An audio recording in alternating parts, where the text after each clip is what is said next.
بسم اللہ الرحمن الرحیم۔ السلام علیکم بچوں، بیٹا کیسے ہیں آپ؟ امید ہے اللہ تعالیٰ کے فضل و کرم سے آپ خیریت سے ہوں گے۔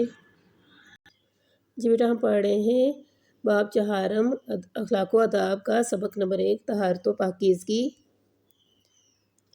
جی بیٹا، اللہ تعالیٰ کو طہارت و پاکیزگی بہت پسند ہے۔ طہارت و پاکیزگی اللہ تعالیٰ کی محبت کے حصول کا ذریعہ ہے۔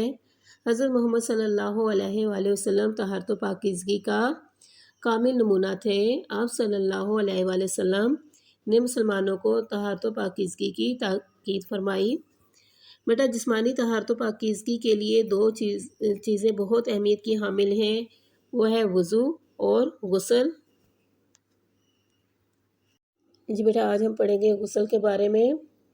بیٹا، غسل جو ہے وہ باقاعدگی سے کرنا چاہیے۔ اگر جسم یا لباس ناپاک ہو تو طہارت و پاکیزگی حاصل کرنے کے لیے غسل کرنا لازم ہے۔ یعنی اگر آپ کا جسم یا آپ کا لباس بیٹا ناپاک ہے تو طہارت حاصل کرنے کے لیے غسل کرنا لازمی ہے۔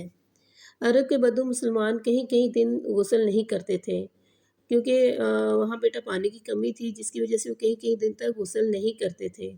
آپ صلی اللہ علیہ وآلہ وسلم نے ان کو تلقین فرمائی کہ کم از کم جمعہ کے روز غسل کر کے مسجد میں آیا کریں، کیونکہ جمعہ کے دن بیٹا زیادہ تعداد میں لوگ جو مسجد میں موجود ہوتے ہیں اور پسینے کی جو بو ہے وہ ناگوار محسوس ہوتی ہے۔ اس لیے آپ صلی اللہ علیہ وآلہ وسلم نے جو عرب کے بدو تھے مسلمان، انہیں یہ تاکید فرمائی کہ کم از کم وہ جمعہ کے روز غسل کر کے مسجد میں آیا کریں۔ جی بیٹا، غسل کے 3 فرائض ہیں۔ کتنے فرائض ہیں بیٹا؟ 3 فرائض ہیں۔ ہم مسلمان ہیں نا، ہمیں پتہ ہے کہ غسل جو ہے وہ کیسے کرنا چاہیے، تو اس کے فرائض کتنے ہیں؟ 3 ہیں۔ جی بیٹا، سب سے پہلے جو غسل کے فرائض میں پہلا فرض ہے وہ ہے حلق تک منہ بھر کر کلی کرنا، یعنی حلق تک آپ نے پانی جو ہے وہ منہ میں لے کے جانا ہے اور کلی کرنی ہے۔ دوسرا ہے بیٹا ناک میں پانی ڈالنا۔ کیا ہے؟ ناک میں پانی ڈالنا۔ اور تیسرا جو غسل کے فرائض میں شامل ہے وہ ہے سارے جسم پر ایک بار پانی بہانا۔ یعنی غسل کے 3 فرائض ہیں، کون کون سے؟ حلق تک منہ بھر کر کلی کرنا، ناک میں پانی ڈالنا اور سارے جسم پر ایک بار پانی بہانا۔ ٹھیک ہے بیٹا، غسل کرنے کا جو سنت طریقہ وہ یہ ہے کہ سب سے پہلے کیا کرتے ہیں؟ استنجا کرنا ہوتا ہے۔ استنجا کرنے سے آپ کی ظاہری جو ناپاکی ہے وہ دور ہو جاتی ہے۔ اس کے بعد وضو کیا جاتا ہے اور سارے جسم کو پانی سے اچھی طرح ملا جاتا ہے اور آخر میں 3 بار اس طرح پانی بہایا جاتا ہے کہ جسم کا کوئی حصہ خشک نہ رہ جائے۔ یہ بیٹا آج ہم نے پڑھا غسل کرنے کا طریقہ۔ یہ بیٹا ایکسرسائز کے مطابق آپ کا کوسچن نمبر 4 ہے۔ اب بیٹا اس کے شارٹ کوسچنز ہم دیکھتے ہیں۔ جی بیٹا، کوسچن نمبر 1 ہے غسل کرنا کب لازم ہے؟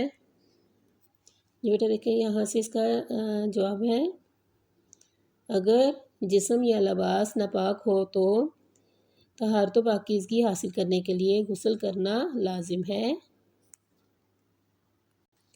کوسچن نمبر 2 ہے بیٹا آپ صلی اللہ علیہ وآلہ وسلم نے عرب کے بدو مسلمانوں کو کیا تلقین فرمائی؟ یہ بیٹا دیکھیں، یہاں سے عرب کے بدو مسلمان کہیں دن غسل نہیں کرتے تھے۔ حضرت محمد صلی اللہ علیہ وآلہ وسلم نے ان کو تلقین فرمائی کہ کم از کم جمعہ کے روز غسل کر کے مسجد میں آیا کریں۔ یہاں تک بیٹا اس کا جواب ہے۔ نیکسٹ بیٹا کوسچن ہے غسل کے کتنے فرائض ہیں؟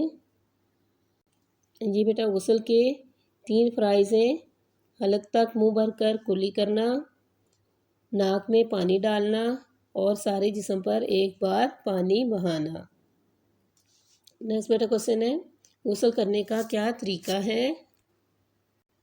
یہ بیٹا دیکھیں، یہاں سے غسل کرنے کے سنت طریقے میں استنجا کرنا، ظاہری ناپاکی کو دھونا، وضو کرنا، سارے جسم کو پانی سے اچھی طرح ملنا، آخر میں 3 بار اس طرح پانی بہانا کہ جسم کا کوئی حصہ خشک نہ رہ جائے شامل ہیں۔ بیٹا آج ہم نے باب چہارم اخلاق و آداب میں سبق نمبر 1 کوسچن نمبر ہم نے کیا ایکسرسائز میں سے غسل کرنے کا طریقہ پلس ہم نے مختصر سوالات کے جوابات کی۔ یہ بیٹا آپ نے اچھے طریقے سے یاد کرنے ہیں۔ اللہ حافظ۔